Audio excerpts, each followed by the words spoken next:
pretty scared of the teams that we have in LCS right now. I'm excited to see how we will do on LCS, and at the same time it's my team, so it kind of motivates me to do as good as I can. And the new split will prove to be even harder probably with all these roster swaps. The whole Elements roster is changed. We tried something new last split and it didn't work out, so we just wanted to go back to what we knew worked. Now that we have Forgiven in the team, he brings a really good bot lane, and that's what we always wanted. The best roster change was Fnatic for me. Now they have a Reckless and it will fit them insanely well. Coming back to Fnatic feels like coming home again.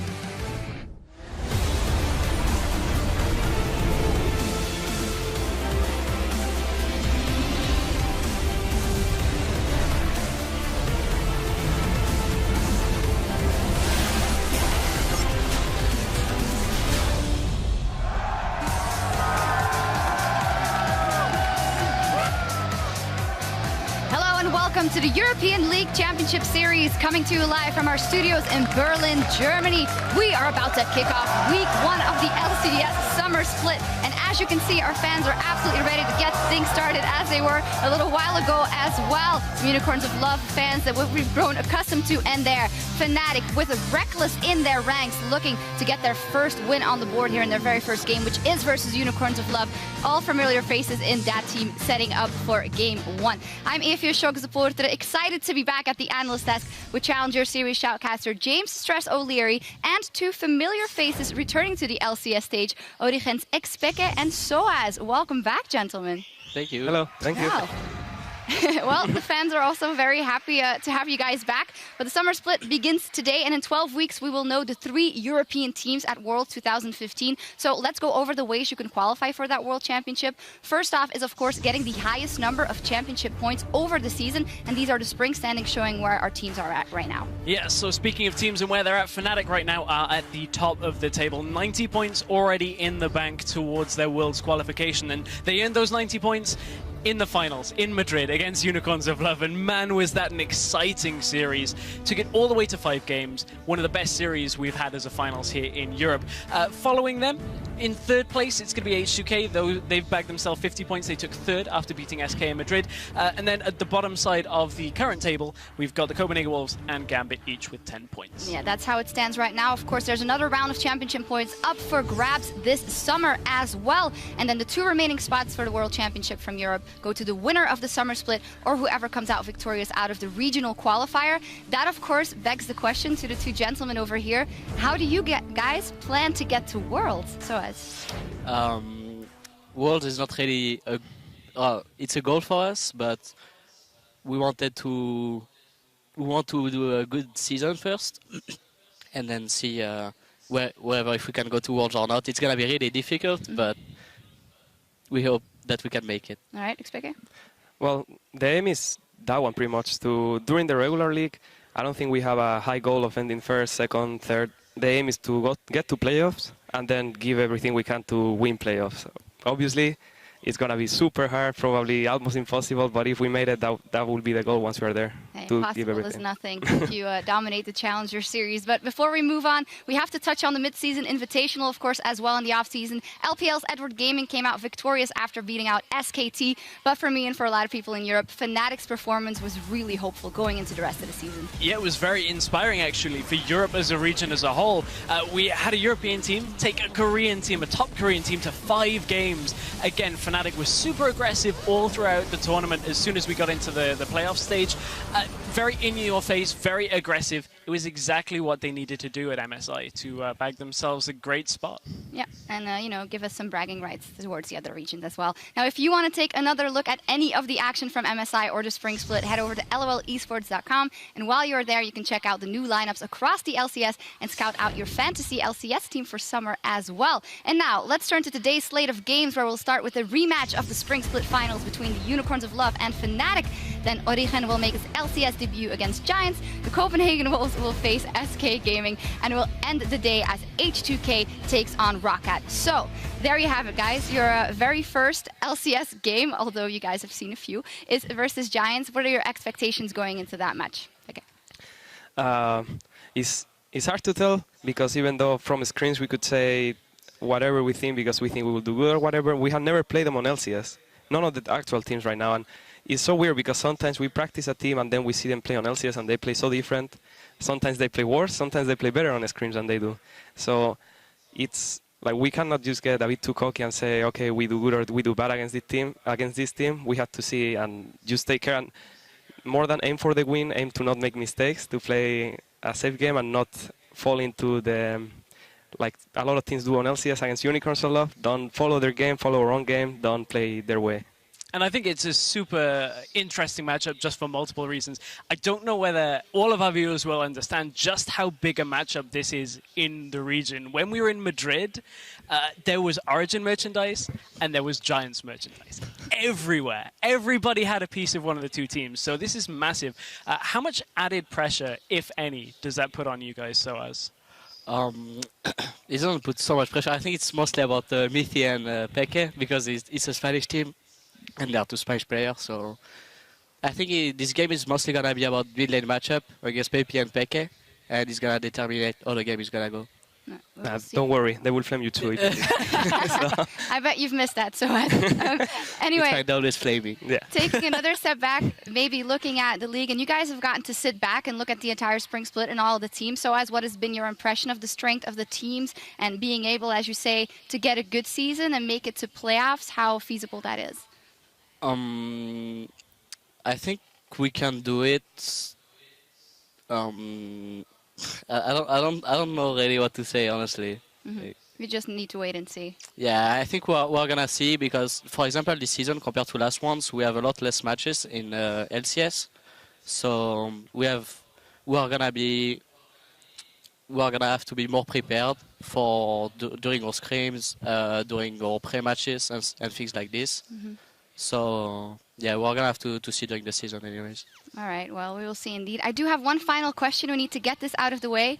Origin, we all say it differently. Peke, tell us what to say. Well, both ways are fine. Okay. Origen is how you say it in Spanish. So you actually say it like if you were a Spanish person, but origin is how you would say it if you were not a Spanish speaker. You say it exactly the same twice now. Origen? Origin. Yeah. All right, so that's it then. That's it then. And anyway, well, good luck in that matchup as well. But for us, before we kick it over to the casters for our first game of the day, we want to know what you think of the competition heading into the summer of 2015. So tweet at UOL Esports and let us know who is your player to watch and why. A couple of my players to watch are right here on the desk. Stress, who are you keeping an eye on? Well, it's funny because my player to watch coming from the Challenger Series is their teammate, Niels. He has never been on the LCS stage. He put up a great showing with you guys in Challenger. I'm excited to see how he can compete against the likes of Reckless and Forgiven. All right, then for you guys, is there anyone you're specifically looking out for that you haven't played before, that you have played before? For me, I'm mostly looking for Fnatic with Reckless coming back to the team. I think it's a really great addition for them. And yeah, I'm looking forward to play them because I think it's the strongest team right now. So yeah, I would like to play against them in LCS and see how we can do. Yeah, okay. Well, the same a bit. I was surprised when Reckless went back to the team, which makes it a lot more hype to play them again because it's going to be more fun. They are super good and beating them will like be so good feeling for us. And even not beating them, it will be already nice to play against them and see. Especially something funny is to play against someone that you played with. Because it feels so different when you play with people and then you play against them. You see stuff that they do that you didn't realize or that they didn't do. So it's good to get a different point of view when you play against all teammates. Yeah, definitely going to be a hype matchup. Remember to send your responses in at UOL Esports and include that hashtag LCS so we can talk over some of your answers later today. And now it's time to send it over to the desk for our first game of the split where the Unicorns of Love have a grudge to settle against the Spring Split champions. Kripo so handsome. Thank you so much, guys. And as Peke said, Kripo is so hot. My name's Quickshot. That's the Fish Show. And we're joined by the newest member of the LCS shoutcasting team and Peke approved hottest member. Yeah, no more feeding too. Like, this is going to be great. I certainly hope so. Guys, Summer Split is about to start, and it's going to be a rematch between the two spring finalists Fnatic and the Unicorns of Love. We've been super fortunate in the summer split to have a couple of new guys join the team, including Crepo. We've had Spellsy joining to help us out on the stats side. And when we were looking at the teams to prepare for the split, one of the things we noticed is all of the early game aggression and just how impactful those kills and deaths were. So we've got some stats and some numbers prepared for you. And Deficio, why don't you kick us off? Well, so first of all, we looked at the first 15 minutes. You just look at the early game here for all the teams doing the regular split. So the first 18 games. We have the graphic now on screen. Notice here the first 4 teams, Fnatic, Unicorns of Love, Gambit, and H2K. 3 of those ended in the top 3 last split in the European LCS. It really showed how you were awarded for playing very aggressive in the early game and getting these kills here. Yeah, if you look at the bottom of the graph, you see teams like Copenhagen Wolves, Rocket, MYM, Elements. You know, it pretty much tells the story of the entire standings, and that was really interesting. So we decided to dig a little deeper. Not only in the kills, but it matters how many kills you give away. So if you can get to the next graphic, there we see the team kills and deaths from 0 to 15 minutes. It'll come right in a second. And then we can really see how that evolves for the teams. And this is where separations are made, right? We see Fnatic being so efficient. The kill disparity is pretty big there. Whereas UOL, you guys said it last year in the spring split all the time. UOL, they play hyper-aggressive, but they have no break. They have no pause. It's rolling a dice. It's rolling, it's 50-50. Literally 50-50 if you look at the stats right here. And yeah, H2K, objective-based gameplay. Yeah, it is the objective one where it's more about the towers for them and taking more the safe engages maybe, so they're not giving away as many kills. But then you look at Giants, because people might wonder why they so far up the list when we are trying to say it's very good to get all these kills here. The problem for Giants is, yes, they get a lot of kills early on, but they give away even more to the other teams. So they simply make too many mistakes. And that's why they ended up as one of the bottom teams. Okay, so we've taken a look at the kills, we've taken a look at the deaths, but what does this actually equate to in terms of game control, in terms of gold, in terms of leads? I know we've sort of stepped away from kills and deaths and started to take a look at the gold differences between teams. Deficio, cue us up there. Yeah, so once again, we can just pull up the graphic. We're in the first 15 minutes and we try and see how much gold do you earn and how much gold does the other team earn when you play against them. And the funny thing is, we didn't even mention SK Gaming yet, despite them being #1 in the last split. Forgiven style. Forgiven style. This is the 1-3-1, strong laning phase, push it in, get down these towers here and just win due to farming way better and bully out the other team. It's not about the kill, so they give very little gold over to them, but so does H2K. Yeah, and you see in addition to that, Giants is giving away not even like kills and deaths, but they're giving away more objectives too, and this shows that why they're getting so much more behind in these games. They lose a lot more gold. Yeah, and with Giants, we can say the same for Unicorns of Love, because we mentioned how they went even 50-50 in kills. They don't get the towers, and if you look at both Fnatic and Unicorns, it's almost like we just swapped it around. Yeah, and then the one anomaly here that's not mentioned is Gambit. It shows, you know, they get more kills and deaths, they get added in gold, but somewhere along the line, it goes wrong with their shot calling.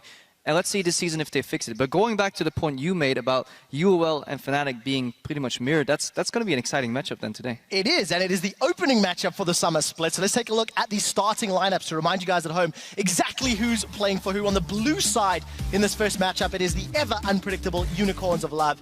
Vizichachi, Kikis, Power of Evil, Vardags, Hylissang, and Sheepy returning as the coach. And one thing that we did notice, Unicorns of Love went 2-0 against Fnatic in the regular split, lost eventually in the finals, but this is a team that shines in best of 5 because of that roll of the dice play style in some ways. It is, and it's the pick and ban phase as well. If you are the Unicorns of Love and you have these 50-60 different champions per player almost at this point. So when you try and prepare against them, it's so tough. Now for Fnatic, they had a few weeks after MSI. Obviously, they've been playing, they've had a lot of time to practice, but Unicorns, when they sit there, nobody watches what they're doing. I'm sure they're going to prepare so many different picks, and that's going to be tough for Fnatic now to figure out. I wonder if we're going to see another game of how low can the Nexus go, because it's always really exciting. But something that worries me is that I feel like UOL may have hit their ceiling already, whereas Fnatic, they added Reckless to their roster. They want to keep improving. They want to make sure that they not only were the best team in Europe, they want to stay the best team and keep improving. And arguably with Reckless, they got a better steal back, actually. Day 1 on the job, and you're already queuing up the rosters. That's my job. Let's take a look at the Fnatic team roster, who will be on the red side. And as Crepo mentioned already, it is, of course, Reckless as the AD carry, Huni top, Rain over jungle, Feathervin mid. Support is the captain and coach, or captain rather, Yellow Star with coach Daylor. How well is Reckless going to play? That's the question. He joined Fnatic once before. You can argue the results. He joined Fnatic again, and we've said multiple times, a better steelback. It is a better steelback, but it's also a player who takes or requires a lot more attention from his team. Reckless is not happy just being the janitor, the guy cleaning up. He wants to be one of the big carries. And again, we were looking at some of the farm here the teams get during the games. Reckless was #1 on elements between 20 and 30 minutes. He got like 10% more than Froggen, the farming machine. Now he's on Fnatic, where it's about Huni, it's about Febiven. We have to see how they fit in here with this second or third carry, honestly, from Reckless. But he is a great player, and under Yellowstar, I'm sure they can adapt to find a playstyle. But if we look at the raw CS numbers in lane, comparing to Steelback, Reckless had a better record both at 10 and 20 minutes. So looking at the laning phase, that 2v2 should be stronger for Fnatic, but they have to learn how to play with that, right? They just need to make sure that Reckless goes out of that laning phase, joins the team for the mass skirmish-based style that Fnatic did a lot. And let's see if that translates. I completely agree, because watching 2v2s from Fnatic at Spring was not a particularly beautiful thing. It was not. Ladies and gentlemen, we are in picks and bans for Game 1 in Summer. It is patch 5.9. Every champion is enabled, and let's see what direction they're going to go. So if you haven't been watching League of Legends much the last few weeks, something real quick you have to know. There's a couple of picks strong in every role. Azir Cassiopeia in the mid lane is a pair, so we see the Cassiopeia ban right now. It's likely that Azir would either be first picked or banned by one of the teams. And then there's a jungle too, Diffusion. The jungle is obviously Rek'Sai, Gragas, and the Sejuani as like the 3 best ones, but none of them has been banned. They were instead Fnatic. This is what they did in the spring finals. It was Cassiopeia, Morgana, and Annie. That was the 3 bans in all 5 games against Unicorns of Love, and then they tried to bait them into first picking Thresh for Hylissang, so they could take 2 of these strong picks, because obviously on purple side, if you can get 2 of the really contested picks, a lot of teams would say that's the better side to be on, but we need to see how Fnatic can and will use it. And the crowd has done it for us, you know, Huni. He's definitely targeted here with 2 bans here, with Rumble and Hecarim. But Unicorns of Love, they opt to ban out the Azir, opting for maybe a better first pick for them. I'm not sure if I like that. Maybe Victor. Well. We have to keep in mind that during MSI, a lot of teams were banning Azir against Febiven as well, because he'd been performing so well in scrims. And this is more also because of the Cassiopeia ban. They don't want to have to first pick Azir and don't want to risk Fnatic taking them in early rotation. But Kalista was left open. And this is a bit of a different style for Unicorns of Love. It's not been about Vardax as a main carry. Now he's on a champion where he has to win his lane and be a bully to snowball. I like this pick because Kalista traditionally does very well into Sivir, and Fnatic is a team that plays with a utility AD carry and then focuses on the solo lanes a lot more, but Kalista does so well against it that Reckless might be forced to pick Urgot here. Well, we'll see whether or not Reckless does. That's the first time Vardax has played Kalista all year long, including their playoff games and the regular season. Yeah, and for Fnatic, I mean, so there are 2 support bans already. Okay, so Bard is enabled. Bard is enabled. New Ashe as well. Reworked Ashe is up there. 5.9 to a lot of new ones. All right. Diffusion knows Bard very well. Yeah, I think so too, actually. I've gone to the Crippo Bard school, and I've tried to learn as much as possible. Let's wait until we see the Bard, actually. We see Gragas here, Hubbard. We mentioned how there were 3 junglers right now. We've seen almost every single game either banned or picked. In this case, the Gragas is not really surprised. Ooh. I like this pickup here with the Ashe. I like this. I think Ashe actually does pretty well into Kalista with that. She has a very, very good laning phase. And to me, the new reworked Ashe here is one of the most rewarding AD carries if you have good positioning and you know how to really time her abilities. Reckless is known for that.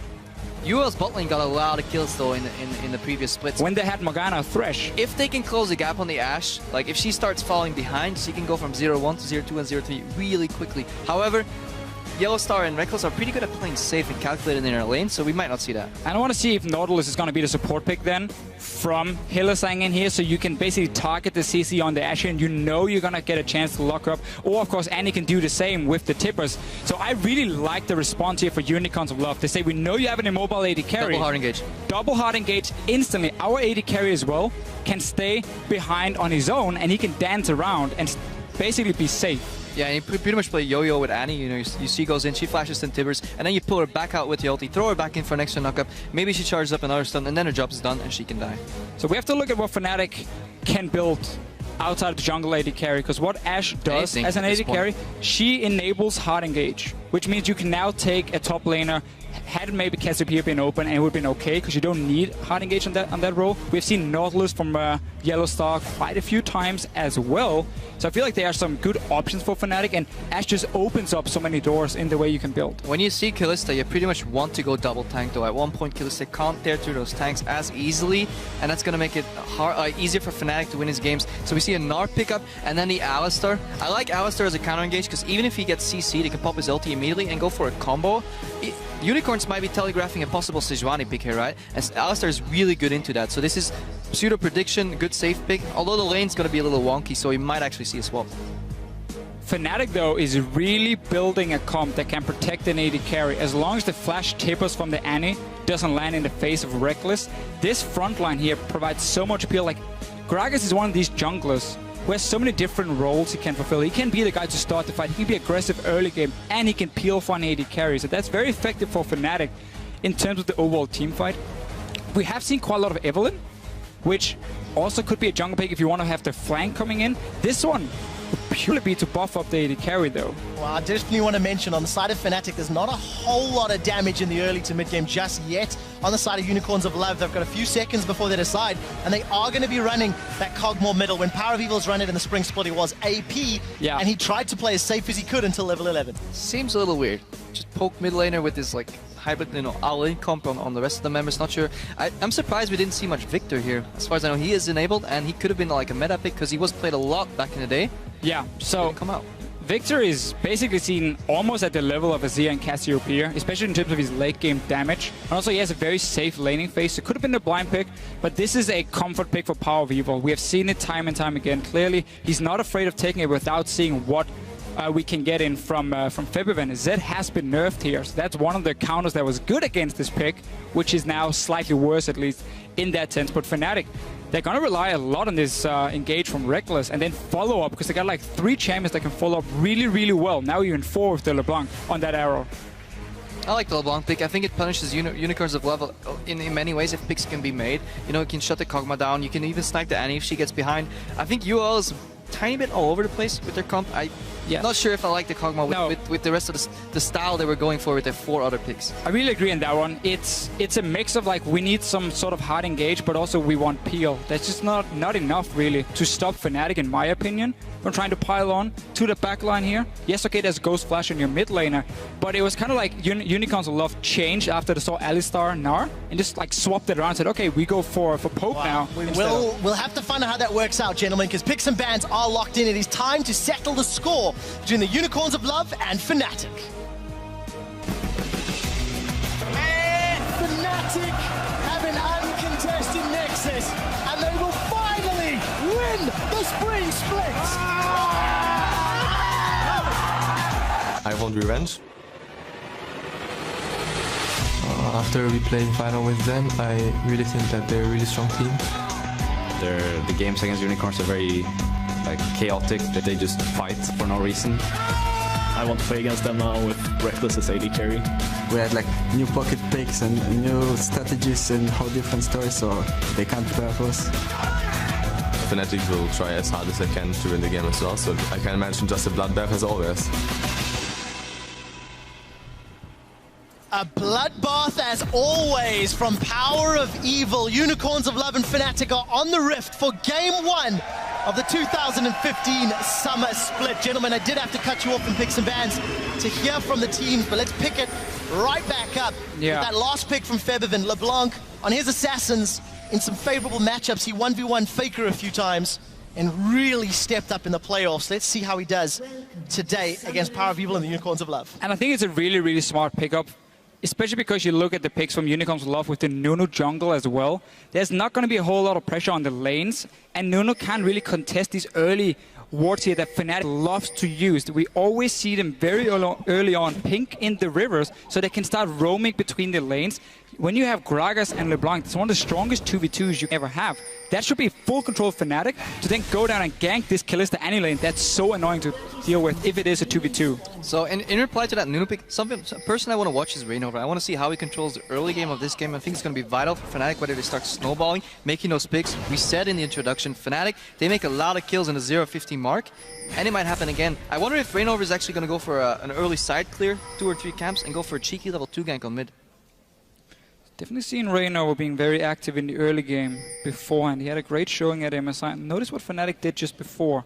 Febiven jumped over the wall of the dragon, placed the water on red, so he's going to spot Kikis and see where he starts once he either goes for red. If he does that, that's what you often see if someone wants to go for very, very early play, where you can get red buff, take 1 camp and to get the blue buff, and you have double buff before the 320-minute mark. Now this gives a lot of information. Both buffs are warded as far as I know.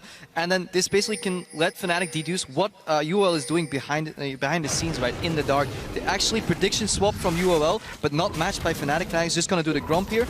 Ashe, Alistar pretty slow on doing that. No W taken either to move the Gromp closer to the lane. They expected a 2v2 and they were willing to take it. But hygglesang sees that it's a lane swap. He's going to take full XP here, hit level 2, and he might go straight mid. Fnatic does have vision of it, so the whole surprise is kind of gone for Unicorns. We have seen this strategy quite a few times in the EU LCS. They already pinged him. Reignover He's going to find a jungler. Yeah. 2 guys, yeah, he's just going in to see what he can find. No gank should be able to happen because Fnatic has been able to follow him since the Gromp. Well, we'll find out what hygglesang and the rest of Unicorns can do as we do see that lane swap coming in. Let's touch on that reckless Ashe, as it is the first time we're seeing that reworked Ashe in the LCS. Yeah, rework Ashe. We're not going to see too much. Like, she's in the lane, so if there's nobody She kills those creeps, though. She will destroy these creeps here. But notice how both junglers, they were starting on the weak side of where the dual lane was going. We had the Nunu take red buff on his own, and we had Gragas Gnar take their own red buff on top side. So now we just swap down. Both teams are basically sending 4 guys down towards the bottom lane. Let's see if there's an early dragon for Fnatic. That's very hard to do now with the new buff dragon. The way this went down, though, makes the game pretty predictable because there are no freezes, right? Both lanes are slowly pushing into the towers. Basically, both teams are working with a lot of information, and I think this favors Fnatic in a sense so far because they get their rough bottom lane through the lane, even though I don't know if they counter mind gamed UOL or if they're just very, very confident in their laning ability. Reminds me of the old 4v0s that we saw towards the end of last year. You do see UOL a little later to joining that top lane party, but do have a whole lot of minions to work with, and it looks like Fnatic will secure the first objective of the game in this bottom lane tower. And let's see if Fnatic wants to bounce the wave here, or if they want to push it very hard in and try and go for a tier 2 tower in case Unicorn stays on the top side. You can see how they're now just waiting for the tower to clear out as many minions as possible. They may have overpushed, so that tower might still go down. This tower is going to die, and there's going to be loads of minions left to push it down to the tier 2. So there will be some farm to be picked up. Oh, no, minion stop. There we go. I think it'll push back, and Huni will stay here, so that's good. You could have extended this a little longer because Ashe is a BF sort AD carry. Kalista, depending on what build she goes, you could prolong the laning phase. But Fnatic is deciding the tempo, right? They take the tower and the dragon, and UOL can't trade with an extra objective. They just get that 1 tower, so Fnatic taking the lead here.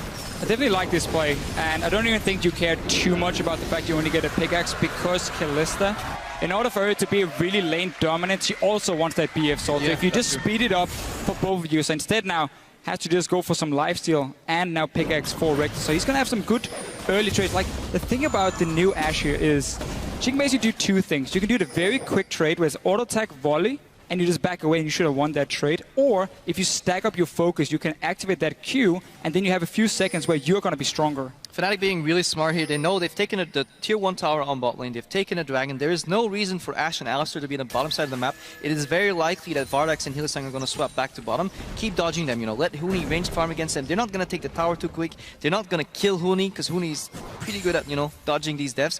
And then they're just going to go for another tower. And Fnatic is just scaling that Ashe upwards and upwards until they get comfortable levels, until the Alistar hits level 6 and can start roaming and tower diving. I want to see how Fnatic handle themselves once they do get Reckless to level 6.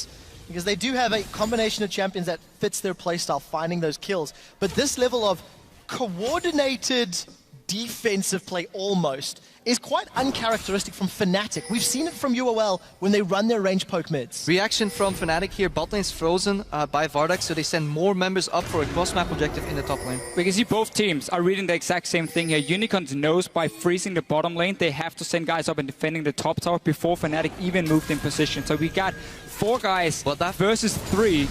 Everyone is against each other. Let's see if Fnatic want to try and go for any of these aggressive plays, Trevor. They want to go for the Annie here. See if they can focus them down, gentlemen. 4v3. Fnatic are looking. They want it. That's a 2-man stun from highl. That's going to dissuade the aggression as the minions have been killed out. You see the Yeti going onto the horns of Yellow Star's Alistar, and he's been caught out. That's a 2-man pulverize. The rest of UOL peeling away. Now it's highl that's in trouble. The barrel and the volley slows him down. Huni connects with a boomerang, but nobody's caught just yet, and everybody gets out alive. I really liked them. The Fnatic playing with their numbers advantage. Yellowstar held on to his flash actually because he knew backup was coming. Huni, however, a little overeager, had to blow his flash. Oh, it is a level 3 Gnar that needs to back away.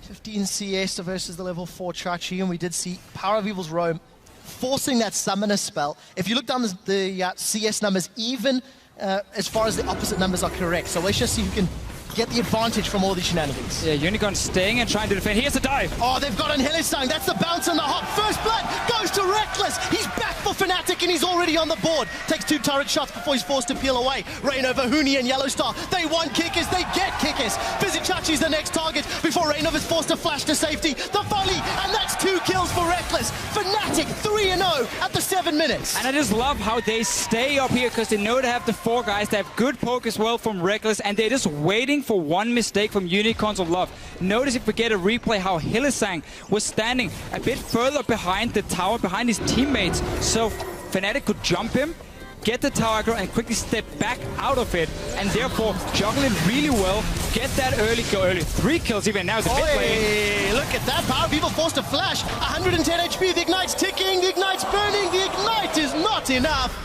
And Power has the evil to survive. And I just want to highlight, you know, we said it before, Fnatic is just more efficient. They read that freeze beautifully, and UOL, look at the bottom lane right now. Kalista is doing nothing, and they chain that CC so beautiful. Knock into knock, multiple knockups, Physio. And look at this from Yellow Star. Because Annie is so far behind the tower, he can go in, he can tank up 2 or 3 hits and safely step out before he ends up dropping too low, and therefore now these big tanks and everyone from Fnatic just dancing in and out means they can keep diving. Notice how there was no tower rigger for about 2 seconds right there, and they waited for one of the tanks to pick it up and then juggle it again. Beautiful execution from Fnatic. They're playing with a new member, Reckless. He was involved in that tower dive, and already they're perfectly in sync. Fnatic is showing up today. And this right here as well is one of the reasons we don't very often see someone freezing lanes anymore, because it simply opens up for the other team to make an active play, an aggressive play on the map with a numbers advantage. Vardax was just sitting stuck under his tier 2 tower. There was no reason for Fnatic to ever back away and go back to defend, because he was just stuck there. And the worst part is, once things start going wrong, Vardax wants to start pushing out his lane because he just built up a lot of gold. He wants to go to shop. But at the same time, the mistake's already made, so Reckless is coming from base with a BF pickaxe, you know. Now Vardax is getting can be zone off the wave that he froze earlier. Yeah, and just very quick to take note, Huni's picked himself up that Giant's belt on his Gnar. Keeping tabs of that. We've seen some Black Cleaver builds in some of the other regions, so we'll see if he sticks to this full tank. But Reckless left alone in the top lane with all of that attack damage, and a Vizichachi to run down if he wants to. He's getting everything he wants at the moment, and so is Fnatic, because Huni could go down and catch the big wave here. Kalista obviously not really that great at instant pushing it out so early on. But you pick Kalista, Annie, one of the strongest lanes in the game, and you don't adjust your game plan to at least get a 2v2, get an objective, get any type of skirmish. No, you sit there and freeze with the stronger early game carry, and you let your late game carry on the other side be protected by his team. Very, very poor strategy by UOL so far. Yeah, and you definitely cannot disrespect the damage late game from an Ashe after this rework here. The Q from her is insane in terms of what you can do as long as you time it correctly and you don't get forced out of the fight. I want to quickly talk about Power of Evil and his items here. He was one of the first players to start bringing Luden's Echo on nearly everything. He normally built it on these long-range poke champions as well, but he's adjusting because he's laning against Fabian on LeBlanc. He's going to go for the Athene's build. It is less poke damage, but you're going to have some more mana regen, and you're going to be a little bit more safe when you're sitting there and poking from range. Fnatic's playing really well as a team. You know, they had a lane pushing out on top lane, but instead of, you know, forwardly pushing it out and not moving the farm, they recognize that Dragon's coming up. They're sending Reckless to the bottom. Huni is top lane with TP right now. UOL started Dragon. Is Fnatic going to contest that? The thing is, if they can manage to build up the rage bar for Huni once he gets to these minions here, he does have the TP ready. Fnatic is moving. The arrow is very strong here early on, but this is a Nunu Kalista. This dragon was like 2k HP, it's dying. Wow, 10 minutes 40 on the clock. Take a look at the gold difference. Only 3,000 in favor of Fnatic.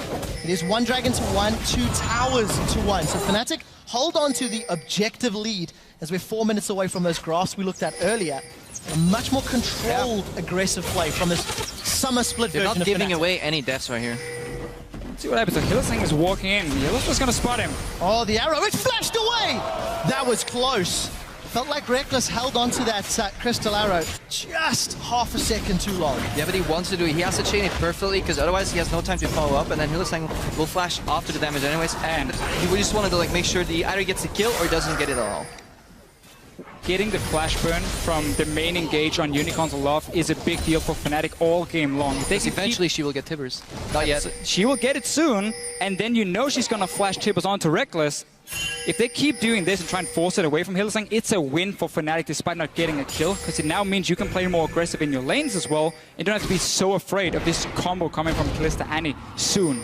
The one problem for Fnatic right now is if you're ahead, 2 towers, you definitely want to get that 3rd tower down in the mid lane, but you're playing against a Kog'Maw which has so much wave clear, so there's a tiny risk that they can get caught out rotating in this jungle, so they have to do it safely. But knowing Fnatic, they have a lot of wards, and they have the new Ashe Hawkshot, 2 charges charge up. If they get caught, it'll be a big mistake. And here's what I would do if I'm Fnatic. I would wait for my Infinity Edge on my Ashe here, because it's such a big deal for her, seeing as she's always critting with her auto attacks, with the new modified crits here. So just getting Infinity Edge completed is a 30% damage increase just straight away, boom, right there. Get that completed, then you can walk mid, you can try and shoot Power Wheel with the arrow here. If he gets hit or just get poked out, that tower is yours, and that's how you can slowly play it and just wait for at least 1 item spike before you become too aggressive, because right now they have fine control to just sit passively in the lanes and just collect the farm. Well, we do see the fans at home and in the audience are in favor of Fnatic. 75% of the vote for the Spring Split champions. Yellowstar has to play back a little bit here, still level 5. He can get insta-pop. Once he hits level 6, he can actually put up more what they call forward zone. He can walk up and create zone for Rekkles in a way that if he gets hit, he immediately pops his ulti and can counter-engage, and that way they can lane easier. But Febiven is going on PoE. Oh, let's see if they can find the kill. Ignite's available, but Febiven decides not to follow up after using his full rotation. Talking about the zone here, we can even say Febiven is somewhat doing the same in the mid lane. Fnatic always plays this way here, and it becomes even more impactful when you look at these pink wards we mentioned earlier in the game in this river here. So they take over the river vision, meaning whenever this Alistar or LeBlanc jumps forward, you think to yourself, there's a chance the jungler is here. So I cannot go and trade back, I cannot go all in, because I risk getting ganked then, and you just have to always back away. That makes you lose the trades, and you just slowly fall further and further behind then. Yeah, good tempo from Fnatic so far, and also just like really good vision control. The one thing that speaks for Unicorns right now, they have that cheeky little pink ward down at the Wolves. Sometimes they will see Reignover rotating without him knowing that, but they haven't found an opening yet. 0 kills with the Kalista Annie lane, Maokai, aggressive jungle like Nunu, and only 1 dragon. UOL is behind the curve at the moment. And here's what UOL is waiting for. They want level 11 on Power People, and they want that Luden's Echo completed. That's where they always start moving. They're doing a little bit early here compared to normal, but it's a good rotation because the lanes, we had the Gnar sitting top, and we had both Rekkles and Yellowstar sitting bot lane. So it just got a bit of free tower, but you're waiting for level 11 on Power People, then you start making plays. Yeah, and Power of Evil did pick up some damage just a moment or two ago with that needlessly large rod. Still no, complete ticket items, whereas Febiven, Morello Namikan as well as those Sork shoes, Chilling Smite versus Challenging Smite in the jungle. Sightstone picked up for Kick, it's no surprise there, but really Fnatic, they've got their lead, they've held on to it, and they've not made any risks that could be punished. I think this game will stay in a passive state with gradually moving the ward line up from Fnatic until the next dragon, and then we might see some action, but it's second dragon for both teams. Not entirely sure. They're moving to the jungle though. Oh, Yellowstar, he does have that Unbreakable. He decides to engage. That's a flash pulverize. He headbutts Power of Evil into Febiven's hands, and Reignover knocks him right back in. There's no way for Power of Evil to get away. I was wrong, Trevor. And that's another kill we both were, Crepper, because I wasn't expecting that. The Yo-Yo gets pulled back, and Vardags throws him right back forward. hylissang trying to find somebody from Fnatic to jump onto. Huni does it, Mega Knock. Level 9. Let's see if Fnatic can find anybody else. I'll be happy with the mid tower. Yeah, they break open that tower. That's so important. It is. It is. So we didn't get the Infinity Edge on Reckless before they did it, but they did decide to swap in mid. Felt like now is the time to do it. They're pushing out for another one. Look on the flank here. We have Maokai coming in and Annie down on the bottom. We'll have to see whether or not they can make an impact. Reckless has still got that Crystal Arrow available. Holds onto it for the time being. The Unicorns only have like 2 forms of engage, you know, either Annie being thrown in by Kalista or just flash tippings, and then Maokai, but they're so far behind and there's so much vision from Fnatic that they're such a good team, you know, they won't get flanked that easily, and it's looking really good for the Unicorns. And look at that last play. We were seeing 2 guys sitting in mid lane, pushing it down. Suddenly Yellowstar walks in alone near the Raptor camp. It looks like he's getting caught out, but this is where Fnatic always does it so well, because Reno was running from the other side of the tower already. 2 guys were running down from mid lane, so instantly, as Unicorns showed themselves, Yellowstar popped his ulti, headbutted Power Weevil back. That was a kill, that was a mid tower, and that's there. It looks risky, it looks very crazy, but they always seem to have a plan with it. But it's like Daylor said in one of his interviews, that's the coach for Fnatic, they make plays with high expected value, you know, they have the really good combo there, they kill somebody and they immediately take a tower. Earlier, Kalista was freezing the bot lane, Fnatic, they grouped up on top, they dove, CC chain, juggled the tower aggro beautifully and got the tower. Now they dove again, knock up into knock up, and they got the tower. Fnatic's playing calculated, they have a goal in mind every step they take. And they have a 5,000 gold lead to play with. This is sort of the styles of the 2 compositions that we saw towards the end of the spring split, but Fnatic has just gone multiple levels better. The aggressive teams at MSI outperform the passive teams at MSI, and it's Fnatic that are deciding the moves, deciding the engages, and they are making UOL dance to Fnatic's tempo. But UOL wasn't aggressive. They have this passive farm poke mid lane, which is fine for them, but they didn't use the Kalista Annie at all. They didn't use the Maokai TP, no flanks. They're just, I think they're just not used to the LCS anymore. You know? Week 1, they're just starting to get into it. They had a little break. Hopefully, it'll get fixed. But also, it just seemed like in Champ Select that they had this plan on the first 3 picks. You know, a lot of hard engage coming in. We want to try and dive onto the AD carry, and then you saw the big tank. You just completely changed it. So with the Nunu pickup, in this case here to help the early game, he's not going to add any pressure. He's not going to help your 2v2 lane become even stronger or help your mid laner sit and farm. Yeah, well, the one thing we do have to highlight, the outer ring of turrets with the lead is always the easiest of objectives to take down. Let's see if Fnatic can push onto these inner rings, and if they can maintain that line of vision that has served them well till this point to avoid that hard engage from Hylissang with Flash, from Vizichachi with However, PoE has shown he's a fantastic Kog'Maw player, and if he gets a couple more items and starts poking people down and the right people down at the right time, Fnatic may not have won the game just yet. Sure. Not yet. However, the comp they do run as well. I mean, I'm such a big fan of the new Ashe. I think she's absolutely amazing in professional play because of all the things she can. What you do now is when you 1-3-1 as Fnatic, because you don't want a group 5 where they're all this wave clear from Unicorns of Love with Power Weevil sitting. So you 1-3-1, you keep your Ashe in the mid lane because she has this arrow she can fire to the side lanes. And that's a way to set up an easy kill for someone like Febivan, or maybe Reno was going down for a dive. And that's how you break open the defense of Unicorns of Love, and you then get a tower. Because if one guy dies, suddenly Unicorns have to move around all the pieces on the map to try and defend that tower, and that opens up somewhere else. Fnatic last bit was notorious for sneaking these cheeky Barons, you know, 20 minutes, 21, 22 minutes. Even in solo queue, if you ever play against Yellowstar, you have to ward that, because at one point he'll rally his team behind him and just get that Baron, and then yeah, it gets messy. So I definitely hope the Unicorns are ready for that, because they need to keep stalling. You know, you want to get Maokai to become this really, really big tank light that can soak up damage. Meanwhile, while Kikis can buff Power of Evil, his W late game, AP Kog'Maw still does a lot of damage on his W late game. Yeah, something you've also got to highlight. Luden's Echo has been completed by Power of Evil a little later than we're used to seeing. Yeah. That tier, 575 out of 750 stacks. Obviously, the theme's working wonders. So Power of Evil is starting to hit some big spikes. He's also level 11 to boot. Yeah, some very important items for them. Righteous Glory for your Maokai in the top lane in case you want to make a catch. AD carry-wise, you got BT and the Kalista, so she's hitting the point in mid-game as well, where she's super, super strong. We talked about this earlier. Hylissang's going in. That's a flash tip as Reckless forced to flash away. He's down to 30% HP. We did see Hylissang being pulled backwards, but he's flung exactly perpendicular. The Unicorns of Love have got the damage onto Fnatic. This should open up the tower. And we talked about this here from Unicorns of Love. What they always do with these poke mid laners, they wait for the correct power spike, and then they instantly group in the mid lane and they start pushing it down. This tower didn't get a kill sadly for them, but at least they got some gold.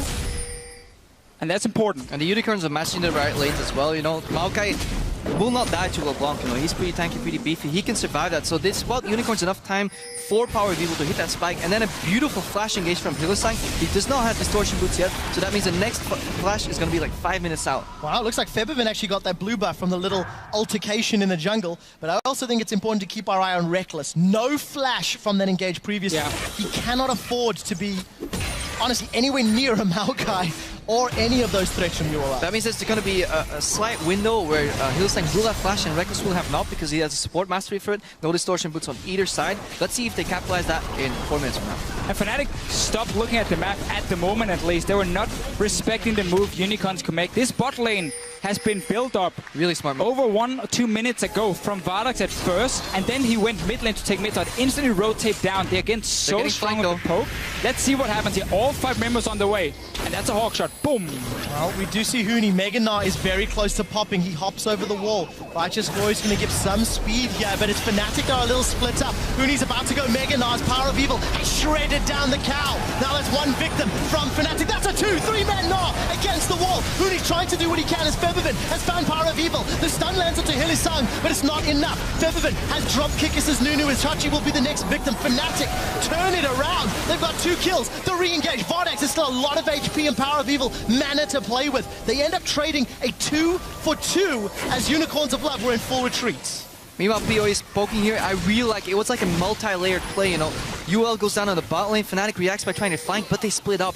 And in reaction to that, you saw them. You saw UOL turn around and take the fight, and you were wondering why. Because Power of Evil was coming from the mid lane, blood boiled by Nunu, and they immediately took care of Yellowstar. Good reaction from Fnatic though. The double knock-up into knockback into Gragas barrel was almost lethal. Just watch the arrow in this fight later. Yeah, and also Fnatic, we have to highlight they're missing so many key ultis and even flashes here for someone like Reckless. Look at Yellowstar, he's the first target because he had to use ulti beforehand. So Unicorns does get the first. Keep your eyes on hylissang right now. He's going to block the arrow for his mid laner in about 5 seconds, and this basically wins them the fight. Also Huni on the Gnar, getting 3 guys blocked in. Febiven then with the damage, and Reckless joining now very late, but he has to be very careful in how close he gets to this Maokai, so keep backing in and out. And in the end, the teams will trade 2 kills for 2. Vardax, no sorry, hylissang got the very last one. And such a confident play from hylissang. Any other support, they would have opted to basically get thrown out, but he goes back in knowing he has another stun ready, he has Burst ready, and that makes the trade 2 for 2 instead of a 2 for 1 for Fnatic, and it just shows UOL is comfortable again on stage. Scary thing is UOL are still about 4,000 gold down. They need to not give up more objectives. We do see Power of Evil securing his blue and the rest of Fnatic around the river. And that's really where we have to give so much credit to Unicorns of Love, how they're not afraid to pull the trigger once they felt they were strong enough to make that play in mid lane. Had Fnatic been able to, you know, expect it or predict it, they would have been 5 guys there already with a 5k goal lead, forced a fight with the arrow and just won it straight away. So I really like how Unicorns are just looking at where Fnatic is on the map and instantly reacting to try and get down some of these towers they need. We saw last splits, teams would go passive once they were behind, but Unicorns, they went passive, but they charged up, you know, they waited for the right time to strike, and then they got objectives and they stayed into the game, and that's really impressive because other teams would have just got snowballed on by Fnatic. Yeah, and something we also have to highlight, 23 minutes in, there's 4 dragons been in this game, 3 of them by Fnatic, and actually very early on we had that graphic pop up. Unicorns of Love had 2 victories that led from 5 dragon games during the spring split. Fnatic at 0. Fnatic's a team that's not traditionally put a huge emphasis on dragon. So number 1, it's growth, and number 2, it's against a Nunu. So great planning and strategic play out of this Fnatic squad. It's a bit of an EDG style from Fnatic, as we saw at MSI as well from them. It's more about getting this Baron here to close out the game, because Baron is really the big deal in this current meta. Also when you're against so much, you know, poke and AP damage from Unicorns of Love to clear the waves, once you have that Baron buff to buff up these minions here, Power People won't have that easy of a time, and you will get to at least set up either a dive or get some damage on tower in every wave. We're building up to the next siege or next fight. hylissang has flash, no flash on Power of Evil though, and no flash on Vardax. So UOL will have to be careful of flanks. You know, Alistar wants to come from one side, Gragas might be coming from the other side, but if they're careful and they get the right flash Tibbles, they can win these fights. Yeah, so big item thresholds have been completed as it's 25 minutes on the clock. Febiven's been on that death cap for Morello for a while. Righteous in Reign of his hands, as well as the Randuin's Omen for Huni. A lot of tank stats and armor primarily being built up on the side of Unicorns of Love. As Vardax, he's got his Hurricane, he's got his Bloodthirster, so there's a lot of sustain if he doesn't get burst down. I remember Hurricane as well got a small buff here on this patch. It is as a second item damage-wise the strongest, but he's still gonna have that problem later on in game where he doesn't have any crit to take down some of these tanks from Fnatic. We're gonna have to see if it's gonna be a problem for him. Also adds in obviously some extra wave clear. But if you look also at the big tanks, you highlighted the armor from Unicorns of Love. We can see how both teams tank-wise are building to engage on each other. Right is Glory, first item for Raynova, not going frozen hard or anything to stop some of the damage from Vardax or the auto-attacking coming in from Power of Evil. That's going to be a key item for him later if he wants to stack some armor that way. But for now, it's about engaging from Fnatic, it's about engaging from Unicorns of Love and smack into each other. There's a lot of pressure on Power of Evil right now because Fnatic is building to catch him out. Body slam flash, double distortion from LeBlanc. They really want to get him because if he falls, the entire, he's the crux of Unicorns lineup right now. If he falls, it's over for them. But he's been playing really well so far. Only one death. He's scaling a lot of farm. 224 CS right now at the 26-minute mark. That is a good number. It's a different build from what we see in the previous times he's run Kog'Maw. Early haunting guys get some of that magic pen. So we have seen, I mean, you're right. We've seen many different builds from Power of Evil. I like this one. You need to get that Leandris for the extra poke damage because, again, for him, it's not even about killing people. It's about poking them low enough so they have to back away from a tower on objective, and that secures it for Unicorns of Love without maybe even fighting at all, which is definitely in their favor because we have this Nunu Kalista that can so easily take down Baron or Dragon if Fnatic is too far away or forced back in base. Basically, the game is in a pretty stagnant state right now, and what's going to happen is what's really important right now, and what you often don't see is the side lane control. Both these teams want to maneuver the side lanes to a point where they start pushing in their favor, and the other team has to send somebody to react. Yeah, meanwhile, they might run around in the jungle, snowball each other a couple of times, but not much is going to happen. They want to force people down to the side lanes, and then group and get a numbers advantage and force to engage that way. But it's a slow and steady process. We talked about this 10 minutes ago, about how good Fnatic were looking, and all of a sudden the game is stalled out to the point that Unicorns of Love are now the ones making some aggressive plays. Raynova has gone for the flash body slam, but he's getting caught out. He's stunned. Kikis is trying to do that absolute zero for zone control, but it's Febiven that's on the back line. Forced to distortion away. Now Raynova is down. The Enchanted Crystal Arrow catches Chachi. The Power of Evil and Vardax. The carries are locked up against the wall. Febiven's got one more in the background as Kikis is down. Chachi's trying to zone away what he can, but that tree's not going to last long enough. Vardax trying to lifesteal off the Scuttle Crab as he tries to dance and hop himself away. It's a 2-for-1 in favor of Fnatic, but can they get more? Febiven's looking for the chase. Dragon's a minute and a half away. They're going to risk running further. Unicorn's a little bit greedy here for the first kill on Raynova. Again, it's not about getting the kill, it's about forcing them out of the fight and back into their own base so you take down their towers instead. Here they were chasing for that one kill, meant suddenly they were in pretty risky positions and then got jumped on. We're just going to see the start. Raynova flashing and missing it, but then look how Unicorns are going to try and finish up the kill on him. Look at the rest of the carry. The arrow could have ideally went more to the right instead of on the main tank. We should have tried to hit one of the two carries. Really good gnarl from Huni though. Yeah, second time. Last fight down near the Dragon, it was the same deal for Huni with the gnarl. This really good setup. This was one of his problems in the spring split. We never really saw him do well on Gnar and Maokai. He's showing up there. I want to highlight that Raynov didn't miss his flash. Vardax flashed out of the body slam flash. He predicted that the flash was going to happen. He respected Raynova enough. If I see a body slam, that's going to be coupled by a flash to carry over that knockup, with the flash all the way. Vardax predicted it, got out, but he got sniped by Febiven in the back. 2-for-1 though, UOL, they're getting out of these fights, and Fnatic is getting a little impatient there. They have to do these body slam flash engages or get a nice flank off, but it's not working. UOL's respecting them a lot. I think a big problem for Fnatic was just they had this whole plan of we do the 1-3-1 now and we try and play around where Power of Evil is so we don't have to push the lane he's sitting into wave clear, and we impact the side lanes with Gnar and LeBlanc. That completely stopped when Unicorns made that move and got the mid tower grouped up as 5, because whenever we have these big 5-on-5s, we see how close it is, and if Unicorns get enough time, they will land the poke they need to be in a very, very good position, and that's a problem for Fnatic. This is interesting. They sent Kog'Maw all the way to the bot lane, and once he got there, he realized that he actually had it in mid. I think this is a mistake by UOL. See what happens mid there. They're going on Kikis. We will find out. Raynova does find Kikis, and Kikis is obliterated by Febiven. We do see Tibbus is knocked all the way back as Vardax has pulled Hylissang in. Hylissang unable to knock up more. Power of Evil is stuck on the side. He can't join his fight. He's trying to get further in. Power of Evil, as you said, on the Tribush right-hand side. We do see him throwing out their Void Ooze, but it's simply not enough. And Fnatic find another engage as we're about to hit 30 minutes. They're back in control. And I want to see the gold because I think Power Weaver was close to an item spike and he wanted to pick up that fat buff wave all the way for that juicy farm. But once he got there, he realized his team was exposed in the mid lane. Baron was a threat. And yeah, he was probably close to finish his Archangel staff there. And I think that cost UOL a lot. They lost the tempo. He tried to join the fight, but he couldn't in time. And Fnatic, nice control. He's still poking away, and they're stuck near the Baron here from Fnatic's side. A lot of damage from Unicorns. Well, let's see what they can do. Unicorns unable to interrupt the Baron. Really sort of not even fully committed to interrupting it. So let's quickly take stock, guys. 3 towers to 3, 10 kills to 3. And it's nearly 7,000 gold. Fnatic have got the key ingredient that Deficio, you said, was going to crack open Unicorn's base.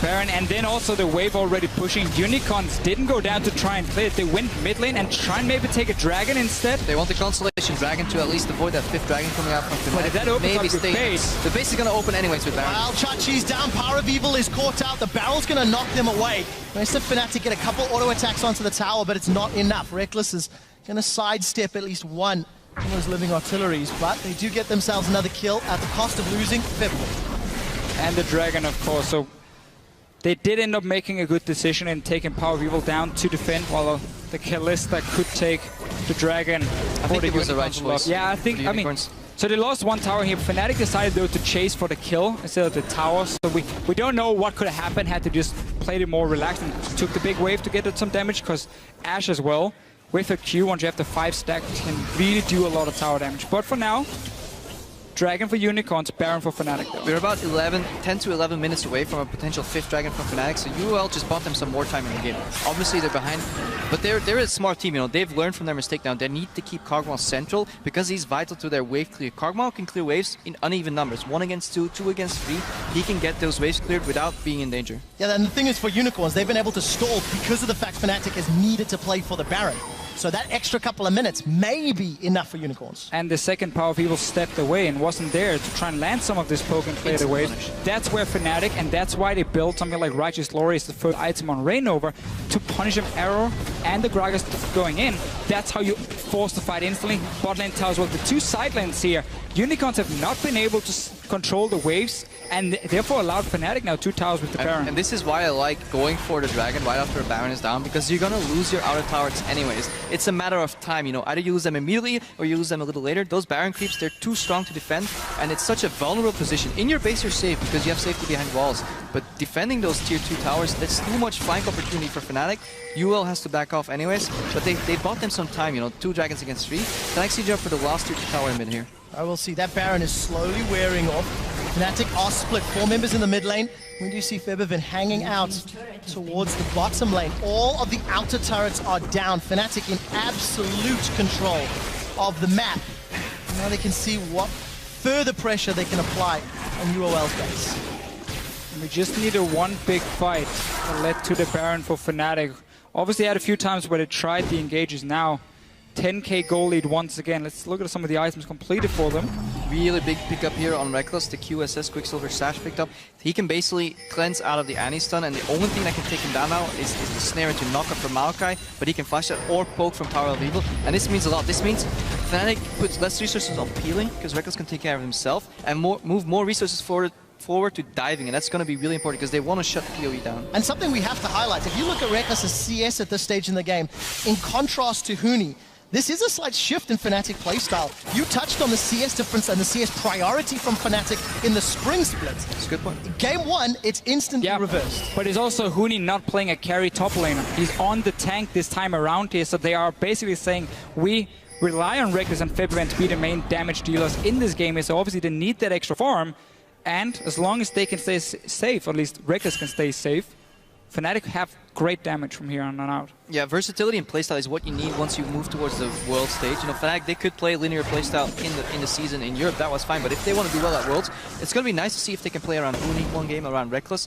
We'll have to see whether Reckless can do well with less farm and Huni with more in this team environment, but it's nice to see that they can shake things up so far at least. It's so exciting that we have these questions now moving forward and seeing how Fnatic can develop and grow, because Yellowstar said it in the opening weeks of Spring Split, just give us time. We only have one playstyle, but we can learn, we can adapt. And they're one of the teams that's showing it. UOL also, in some ways, they went from just sort of like team fight, team comps to poking mids, which is also great. but it's not quite being executed as well today in Summer. It is fun though. It's two teams who, despite ending number 1 and number 2 in the EU LCS, are very down to earth. They're always talking about how we know we have a lot of things to work on, we know we need to fix a lot of problems, and it's really cool to see how they can adapt now during the split. Fnatic already coming off to a great start, but Unicorns are definitely not giving up. I actually like putting Ashe in the top lane here because they have the 3 tanks in the mid lane. In a 1-3-1, your mid lane is prone to getting grouped on, but 3 tanks there makes them really tank up. They're engaging. Well, sidestep from the Ashe. Yellowstar gets in. He manages to get a big knock-up. We'll see whether or not that Maokai is enough frontline. Now Featherfin's joined the fight. Hylissang, I think, flash forward for that one. Instant QSF from Reckless, but the massive gnaw against the wall. Fnatic have just won the team fight thanks to Huni. 4 members of Unicorns of Love are down, and Fnatic are pushing through. Huni, once again, delivers for Fnatic. And this is actually all the QSS. I want to listen to the comms right here because I think UOL said, Hylissang said, guys, I got Reckless, flash tippers, I got him. He immediately cleansed out, and this dragged the entire Unicorns lineup forward, and they basically walked into Huni, smacked him into a wall. 20-second death time as Fnatic are going to set their sights on the Nexus. The only team that's been able to defend it a few times was Unicorns of Love, but it's not going to be enough this time round. Unicorns are down, Power of Evil's poking from the side. The Nexus is hammered away, and the Spring Split champions open up Summer with a massive victory over the Unicorns of Love.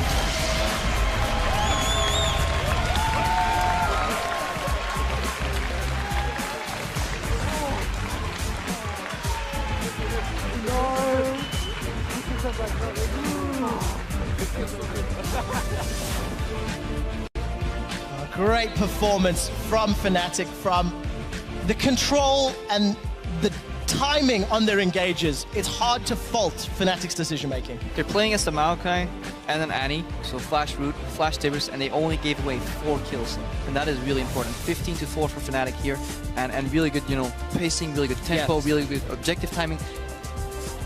Good League of Legends. And a whole new champion pool, I'm almost going to say, for Huni showing up on this Gnar so well, because if you look at these fights, the coordination from Fnatic by sending in Rainover and Yellowstar first to buy time, they were always playing super patient with this Gnar here. We saw in the last fight, you talked about how they suddenly pile forward for Reckless, and that's where the flash ulti comes in for Huni that turns the entire fight around. I love the way to play with this frontline tank here.